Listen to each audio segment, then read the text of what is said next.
Je suis Stéphanie Cancel et nous sommes sur les stands de Restore FX à Equipoto et je suis avec Vincent Desbordes, développement directeur réseau pour la France. Bonjour Vincent. Bonjour, bienvenue. Alors Vincent, Restore FX est spécialisé dans le reconditionnement de peinture sans vernis. Est-ce que vous pouvez nous expliquer de quoi il s'agit ? Alors en fait notre technologie, c'est un procédé de reconditionnement de peinture à travers un process chimique. Donc on a une opération en plusieurs étapes où en fait on vient corriger tous les défauts du vernis, les griffes, les rayures, les micro-rayures, les oxydations, les tannissements UV, etc.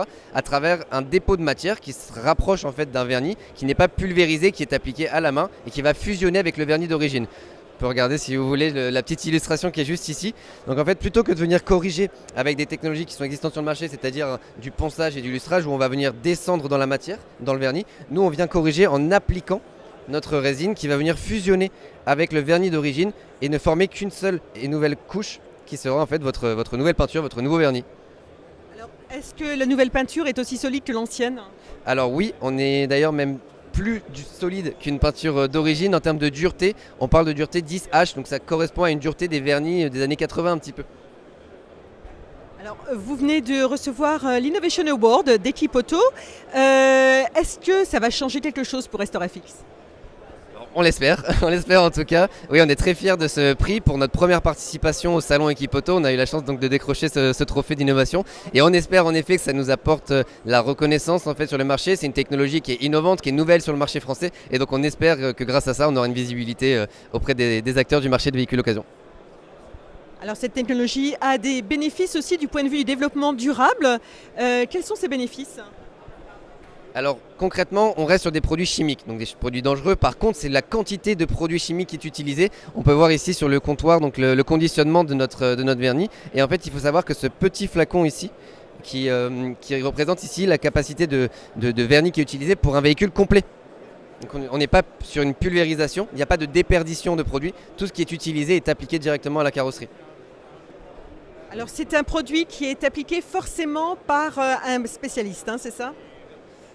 Tout à fait, donc c'est appliqué par un technicien qui a été formé, qualifié et qui travaille dans un environnement particulier, un environnement contrôlé. Et il faut combien de temps pour appliquer ce produit sur un véhicule entier ? Alors il faut savoir qu'un technicien donc, qui est qualifié, qui est entraîné, qui maîtrise le sujet, va pouvoir être en capacité de faire jusqu'à 2 véhicules par jour. La plupart du temps, on est sur un véhicule et demi, mais en termes de temps, on a la capacité d'en faire jusqu'à 2 par jour. Véhicule complet. Alors maintenant, si on parle de tarifs, est-ce que c'est meilleur marché en fait d'utiliser votre technique de reconditionnement plutôt que de refaire une peinture de la carrosserie ? Donc notre positionnement tarifaire, en fait, on s'est positionné par rapport à ce qui était pratiqué dans les coûts peinture. Vous savez que sur le marché aujourd'hui, il faut compter entre 200 et 300 euros pour repeindre un élément, une porte, un pare-choc, etc. Nous, notre positionnement tarifaire, c'est 400 euros hors taxe pour un pro, le B2B, pour un véhicule complet. Ah oui, donc effectivement, mais vous avez plusieurs centres en France pour appliquer votre produit ? Alors oui, en effet, nous on a démarré l'ouverture de nos propres centres dans le nord de la France en 2017 et aujourd'hui on a entre 10 et 15 centres qui sont certifiés. Quand je dis entre eux, c'est parce qu'il y en a qui sont encore en cours d'ouverture et qui vont ouvrir normalement d'ici la fin de l'année. 10 centres, entre 10 et 15 centres qui seront ouverts à la fin de l'année dans toute la France. Donc ce sont des carrosseries traditionnelles qui en fait suivent une formation et... Non. Alors non, il y a des personnes qui viennent de tous horizons. Il faut savoir que d'ailleurs dans notre centre de Lille, là où Restore FX France est positionné, les 2 techniciens sont des personnes qui venaient du BTP à la base. Donc l'idéal c'est de se former en ayant un appétit pour la technologie, pour l'automobile, etc. Mais n'a pas forcément de compétences et d'acquis en carrosserie. On peut faire former quelqu'un que déformer quelqu'un. Merci beaucoup Vincent et félicitations encore une fois pour votre Innovation Award d'Equipoto.